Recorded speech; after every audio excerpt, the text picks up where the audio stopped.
శ్రావణ మాసం సందర్భంగా ప్రతి 2 లక్షల కొనుగోలుపై ఒక గోల్డ్ కాయిన్ ఉచితం మన ముకుంద జ్యువెల్స్ లో. నమస్తే, నేను Keshav. Welcome to Suman TV. ఆంధ్రప్రదేశ్లో అన్న క్యాంటీన్ల సందడి జోరుగా సాగుతోంది.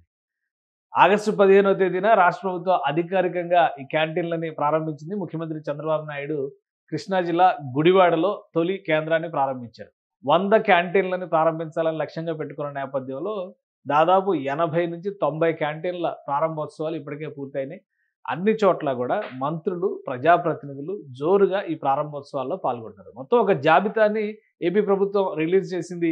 ప్రతి ఒక్కరికి కూడా, పేదలు, ఆకలితో ఉన్న వారందరికీ కూడా ఆకలి తీర్చేందుకు నిర్ణయించినటువంటి అన్న క్యాంటీన్ల జాబితా. మొత్తం ఈ క్యాంటీన్ల లిస్టు అంటే కొత్త జిల్లాల వారీగా చూస్తే కనుక 26 జిల్లాలని దృష్టిలో పెట్టుకొని ఆ 26 ప్రతి జిల్లాలో కనీసం 4 నుంచి 6, 8 జిల్లా స్థాయిని బట్టి, జన సమ్మర్దాన్ని బట్టి డిసైడ్ చేయాల్సింది రాష్ట్ర ప్రభుత్వం. దాని ప్రకారం ఏర్పాట్లు చేస్తూ వెళ్తున్నారు. ఓవరాల్గా ఒక 90 క్యాంటీన్ల వరకు ఇప్పటికే ప్రారంభోత్సవాలు అయిపోయాయి. అలానే ప్రతి చోట కూడా 5 రూపాయలకే భోజనం, 5 రూపాయలకే టిఫిన్, 2 బ్రేక్ఫాస్ట్, రెండింటిని కూడా డిజైన్ చేసింది ప్రభుత్వం. మొత్తం అక్షయ పాత్ర ఫౌండేషన్ ఆధ్వర్యంలో జరుగుతుంది. హిందూపురం అసెంబ్లీ స్థానానికి 3వసారి ఎమ్మెల్యేగా గెలుపొందినటువంటి నందమూరి బాలకృష్ణ, అలానే మంగళగిరి నియోజకవర్గం నుంచి మంత్రిగా ఇప్పుడు ప్రాతినిధ్యం వహిస్తున్నటువంటి నారా లోకేష్, ఇంకా అనేక మంది మంత్రులు ప్రతి చోట కూడా అన్నా క్యాంటీన్లను ప్రారంభించారు. ఈరోజు అక్కడ ఫుడ్ టేస్ట్ చేశారు.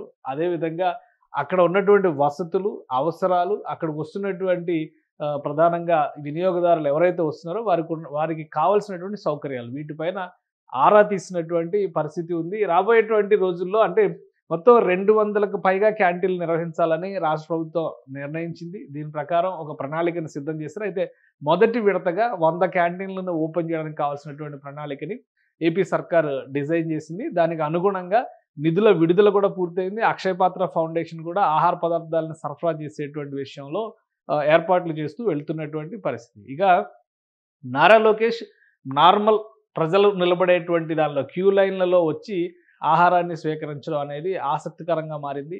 అలానే మంగళగిరి, ఆ పరిసర ప్రాంతాల్లో, ముఖ్యంగా అమరావతి రాజధానికి సంబంధించి అనేక మంది వస్తూ వెళ్తున్నటువంటి పరిస్థితి ఉన్నటువంటి నేపథ్యంలో అటు వెలగపూడి సెక్రటేరియట్ పరిసరాల్లో అన్న క్యాంటీన్ నిర్వహించాలని డిసైడ్ చేశారు. ప్రకాశం బ్యారేజ్ పరిసరాల్లో, ఆ చుట్టుపక్కల ముఖ్యంగా బస్ స్టాండ్లని, రైల్వే స్టేషన్లని రాష్ట్ర ప్రభుత్వం ప్రత్యేకంగా టార్గెట్ చేసింది.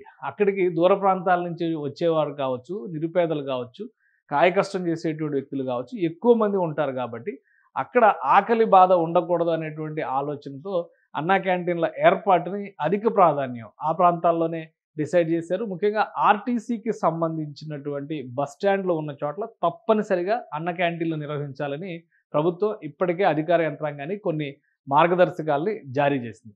ఈ నేపథ్యంలోనే ప్రతి చోట కూడా, అంటే ఆర్టీసీ కాంప్లెక్స్ మనం చూస్తే కనుక కాకినాడలో, పిఠాపురంలో ఆర్టీసీ బస్ స్టాండ్, అలానే ఆర్టీసీ కాంప్లెక్స్, సామర్లకోట, సో ఎక్కువ ఈ జాబితాలో ఉన్నటువంటి వాటిలో ఆర్టీసీ ప్రిమిసెస్లోనే ఎక్కువ. విజయనగరంలో ఆర్టీసీ కాంప్లెక్స్ దగ్గర ఏర్పాటు చేశారు. అలానే ఈస్ట్ గోదావరి కొవ్వూరు దగ్గర ఆర్టీసీ కాంప్లెక్స్ దగ్గర ఏర్పాటు చేశారు. అలానే గవర్నమెంట్ హాస్పిటల్స్ని కూడా అధిక ప్రాధాన్యం ఇచ్చారు. గవర్నమెంట్ హాస్పిటల్స్ విషయంలో కూడా దూర ప్రాంతాల నుంచి వచ్చేటువంటి వారు చాలామంది ఉంటారు. కాబట్టి వారెవరు కూడా ఆహారం గురించి ఇబ్బంది పడేటువంటి పరిస్థితి ఉండకూడదు.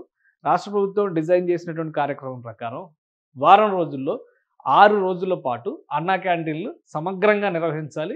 ఓపెన్ అయినటువంటి ప్రతి క్యాంటీన్ని కూడా స్థానిక శాసనసభ్యులు ఆ ప్రదేశానికి వెళ్ళి ప్రతిరోజు అక్కడ జరుగుతున్నటువంటి కార్యకలాపాలపైన ఒక పర్యవేక్షణ ఉండాల్సినటువంటి అవసరం ఉందని రాష్ట్ర ప్రభుత్వం ఒక డైరెక్షన్ ఇచ్చింది. ఈ నేపథ్యంలోనే స్థానిక ప్రజాప్రతినిధులకి, ముఖ్యంగా అక్కడ నుంచి రిప్రజెంట్ చేస్తున్నటువంటి ప్రజాప్రతినిధులు, మున్సిపాలిటీలు అయితే లోకల్ ప్రజాప్రతినిధులకు కూడా ఈ బాధ్యతలు తీసుకోవాల్సిందిగా రాష్ట్ర ప్రభుత్వం సూచించింది. దానికి తగ్గట్టుగా ఆ పర్యవేక్షణ లేకపోతే నిర్వహణ లోపం ఏర్పడేటువంటి ప్రమాదం ఉంది అనేటువంటి అభిప్రాయాన్ని ముఖ్యమంత్రి వ్యక్తం చేశారు. ఈ నేపథ్యంలోనే ఈ చర్యలు తీసుకుంది. ఇప్పుడు ఓవరాల్గా దాదాపు 100 క్యాంటీన్లు పూర్తయినట్టుగానే, ఓపెన్ అయినట్టుగానే భావించాల్సి ఉంటుంది. 1-2 క్యాంటీన్లు కనుక పెండింగ్లో ఉంటే రేపు ఎల్లుండిలోగా పూర్తి చేయాలి. అక్కడ ఉన్నటువంటి పనులు పూర్తి చేయాలి. అయితే ఆ పనులకి సంబంధించినటువంటి ప్రణాళిక సపరేట్గా జరిగినప్పటికి కూడా క్యాంటీన్లో భోజన అల్పాహార సరఫరా అనేది నిరంతరంగా జరిగే విధంగా జాగ్రత్తలు తీసుకోవాలని అధికార యంత్రాంగానికి అక్షయ పాత్ర ఫౌండేషన్ కూడా ఒక డైరెక్షన్ ఇచ్చింది. అన్నా క్యాంటీన్లకి సంబంధించి విరాళాలపైన ఒక ప్రత్యేక విధానాన్ని తీసుకొచ్చేందుకు రాష్ట్ర ప్రభుత్వం ప్రయత్నిస్తోంది. అలానే ఇప్పటికే విరాళాలు ఇవ్వాలని ఆశిస్తున్నటువంటి దాతలు కూడా కాంటాక్ట్ చేయడానికి కావాల్సినటువంటి సమాచారాన్ని అన్నా క్యాంటీన్ల వద్దే రాష్ట్ర ప్రభుత్వం అందుబాటులో ఉంచేటువంటి ప్రయత్నాలు చేస్తుంది. దాదాపుగా రెండవ రోజు అంటే ఆగస్టు 15న ముఖ్యమంత్రి ప్రారంభోత్సవం చేసిన తర్వాత రెండవ రోజు అటు ఉత్తరాంధ్ర మొదలుకొని ఇటు రాయలసీమ వరకు అన్ని జిల్లాల్లోనూ కనీసం 3 నుంచి 8 క్యాంటీన్ల వరకు ప్రారంభించినటువంటి పరిస్థితి. విజయవాడ నగరం లాంటి చోట్లయితే అత్యధికంగా క్యాంటీన్లు ప్రారంభించారు. దాదాపు 12 క్యాంటీన్ల దాకా విజయవాడ నగరం పరిసర ప్రాంతాల్లో ఆ చుట్టుపక్కల ప్రాంతాల్లోనే క్యాంటీన్లు ప్రారంభించారు. ఇక విజయవాడ రూరల్ ప్రాంతాల్లో కూడా ఒక 3 క్యాంటీన్ల వరకు ప్రారంభించారు. మొత్తం ఈ డేటా అంతా కూడా రాష్ట్ర ప్రభుత్వం రిలీజ్ చేసింది. ఆల్మోస్ట్ అన్ని జిల్లాలని కవర్ చేసే విధంగా ప్రధానమైనటువంటి జిల్లాల్లో ముఖ్యంగా జనం రద్దీ ఎక్కువ ఉండేటువంటి చోట్ల దీనికి సంబంధించినటువంటి ఏర్పాట్లు చేసింది. అలానే అక్షయ పాత్ర ఫౌండేషన్ సంబంధించినటువంటి ప్రతినిధులు కూడా స్కీమ్ ప్రారంభం అయిన తర్వాత ఎక్కడ ఇబ్బందులు అవాంతరాలు రాకుండా ఉండేలాగా నిరంతర పర్యవేక్షణ ఏర్పాటు చేసినట్టుగా అధికారులు చెప్తున్నారు. అలానే క్వాలిటీ విషయంలో కూడా నాణ్యత విషయంలో ఎలాంటి పరిస్థితుల్లో కూడా రాజీ పడాల్సినటువంటి అవసరం లేకుండా ఏర్పాట్లు చేయాలని క్యాంటీన్లను సందర్శించిన తర్వాత నారా లోకేష్ అనౌన్స్ చేశారు. ఆయన తాడేపల్లిలో ఉన్నటువంటి నులకపేట ప్రాంతంలో క్యాంటీన్ని ప్రారంభించారు. అక్కడ భోజనం రుచి చూశారు.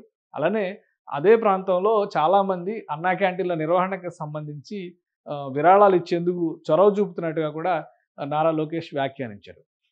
ఆల్మోస్ట్ 100 క్యాంటీన్ల ప్రారంభోత్సవం పూర్తయినట్టుగా రాష్ట్ర ప్రభుత్వం అధికారులు ముఖ్యంగా అనౌన్స్ చేస్తున్నారు. అలానే రాబోయేటువంటి రోజుల్లో మరొక 100 క్యాంటీన్ల నిర్వహణకు కావాల్సినటువంటి ఏర్పాట్లు కూడా రాష్ట్ర ప్రభుత్వం చేస్తున్నట్టుగా సమాచారం ఉంది. సో అన్నా క్యాంటీన్ల నిర్వహణ పైన ఎలాంటి ఫిర్యాదులు ఉన్నా, ఎటువంటి అనుమానాలు ఇబ్బందులు ఉన్నా కానీ అక్కడ ఏర్పాటు చేసినటువంటి ప్రత్యేకమైనటువంటి ఫిర్యాదు బాక్సుల్లో కూడా కంప్లైంట్ వేయొచ్చు అనేటువంటిది అధికారులు చెప్తున్నటువంటి మాట. అలానే స్థానికంగా రాజకీయ నాయకులు ముఖ్యంగా కూటమి పార్టీలకు చెందినటువంటి నాయకులందరూ కూడా దీన్ని వినియోగించుకోవాలని కొన్ని చోట్ల ఆల్రెడీ కొన్ని పొలిటికల్ స్టేట్మెంట్స్ కూడా వస్తున్నాయి. నాణ్యత విషయంలో వస్తున్నటువంటి తప్పుడు ప్రచారాన్ని ఎట్టి పరిస్థితిలో నమ్మొద్దంటూ అధికారులు ఖండిస్తున్నారు. అలానే ఫస్ట్ టేస్ట్ చూసిన తర్వాత నాణ్యత విషయంలో ఎలాంటి అభిప్రాయాన్నైనా కానీ చెప్పొచ్చు, కానీ రాజకీయంగా చేసేటువంటి విమర్శలను పట్టించుకోవాల్సినటువంటి అవసరం లేదు.